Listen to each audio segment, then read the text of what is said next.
Bonsoir tout le monde, bonsoir chers élèves. Comme promis, voilà une petite capsule, une petite leçon dont l'objectif est de réviser le registre tragique. Nous allons l'identifier et voir son but, pourquoi on l'utilise et quelles sont ses caractéristiques. Alors, je vais commencer par le corpus. Encore 6 heures et je serai mort.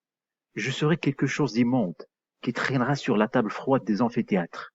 Une tête qu'on moulera d'un côté, un tronc qu'on disséquera de l'autre. Voilà ce qu'ils vont faire de ton père. C'est horrible.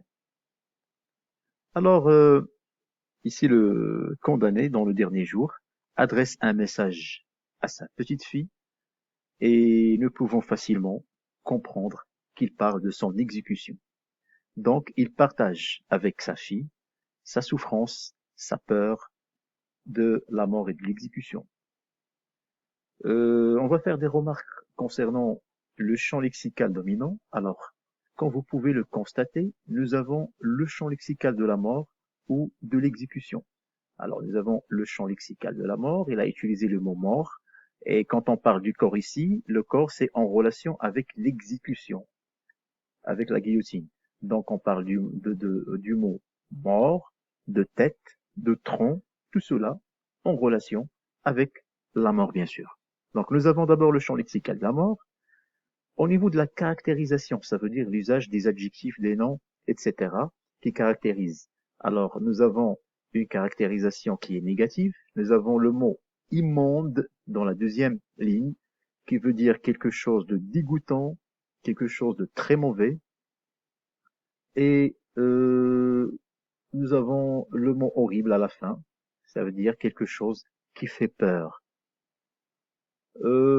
Également, nous avons des expressions et des phrases qui montrent que la mort est proche. La mort est quelque chose d'inévitable, quelque chose qu'on ne peut pas éviter, qui va arriver. Alors, nous avons juste 6 heures, donc on parle du destin, on parle d'un futur qui est très très très proche, ça veut dire que la mort devient tellement proche que c'est quelque chose qui est obligatoire, imposé par le destin, imposé par la fatalité, devant laquelle il n'y a pas de solution. Voilà ce qu'ils vont faire. Alors là, il manque un S. Voilà ce qu'ils vont faire. Donc ici, on parle également de l'exécution. Donc il parle déjà de voilà ce qu'ils vont faire. Donc déjà cette expression montre que l'action est tellement proche, est tellement inévitable, c'est quelque chose qui va se faire, qui va se réaliser. Et pour les figures de style, on trouve surtout la métaphore je serai quelque chose pour montrer la gravité de la situation. Ça veut dire lui, il ne va pas rester un être humain, mais devenir juste quelque chose, et pas n'importe quelle chose. C'est quelque chose d'immonde. C'est pour montrer, comme je viens de dire, la gravité de la situation. Alors maintenant, nous avons fait, à travers ces remarques, découvert les caractéristiques du registre tragique, qu'on peut bien sûr revoir de la manière suivante. Alors nous avons pour les caractéristiques, les champs, d'une manière générale, on trouve les champs lexicaux de la mort, de la peur, de la souffrance, etc. Alors pour les figures de style, on peut trouver la métaphore et l'hyperbole, mais faites attention, métaphore, hyperbole et d'autres figures de style, on les utilise partout et nulle part. Donc ce ne sont pas vraiment des signes distinctifs. Ça ne permet pas vraiment de distinguer facilement tel ou tel registre. C'est toujours l'idée, les champs lexicaux et le contexte général qui nous guide le mieux. Alors, pour la caractérisation, on peut trouver des noms, des adjectifs, des phrases qui montrent la fatalité, le destin et surtout l'absence de solution ou l'absence d'espoir.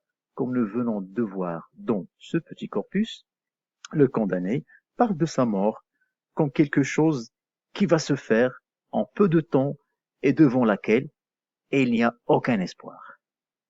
Alors pour la ponctuation, Et comme nous venons de voir, c'est une ponctuation qui est affective, qui montre l'affection, qui montre les sentiments. Il y a des exclamations. Parfois, on peut trouver des interrogations pour montrer l'état psychologique, la peur, la souffrance de la personne en face du destin ou de la fatalité. Alors, pourquoi on utilise le registre tragique? Pourquoi Victor Hugo utilise le registre tragique dans le roman? Alors, c'est très facile de le comprendre. Déjà, dans Le dernier jour d'un condamné, on parle de la mort, de la peine de mort, donc de l'exécution. Et automatiquement, on doit penser à la souffrance, à la peur et surtout à la mort comme quelque chose qui va se passer, qui va se dérouler et qu'on ne peut pas éviter. La mort devient ici implacable, inévitable, devant laquelle il n'y a aucun espoir, aucune solution. Alors, le but du registre tragique, pour résumer, il suscite d'une manière générale, il provoque, il donne la peur et la pitié du lecteur. Également, il montre l'impuissance. Donc le but, c'est de montrer la puissance et la force du destin et de la fatalité. Donc le destin, la fatalité est forte. Par contre, l'homme est impuissant et faible.